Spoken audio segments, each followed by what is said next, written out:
ನೋಡಲ್ಲಿ ಅದಕ್ಕೆ ಏನೇನು ಭಾಷೆ ಕಲಿಬೇಕಲ್ಲ ಅದು. ಹಲೋ ಹಾಂ ಸಂತೆ ಹಲೋ ಓಪನ್ ಎಷ್ಟು ಭಾಷೆ ಕಲಿಬೇಕಲ್ಲ Kannada Telugu open open eyes ಇಲ್ಲ ಸ್ವಲ್ಪ ಹಾಕೋಬೇಕಲ್ಲ. ಹಾಯ್ ಬಾಯಿ ತೆಗಿತದ ಏನಿಟ್ರೆ ಬಾಯಿ ಹಾಲು. ಹಾಯ್ ಅದಕ್ಕೆ ರೆಸ್ಟ್ ಬೇಕು. ಅದಕ್ಕೆ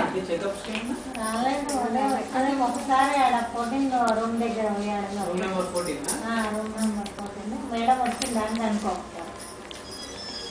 కోటేశ్వరి అంటే ఇది ఫస్ట్ ఫ్లోర్ ಮಗುವಿಗೆ ಮುಟ್ತೀವಲ್ಲ ಈ ಥರ ಕೈಗೆ ತೊಳ್ಕೋದಿಲ್ಲ. ಹಾಂ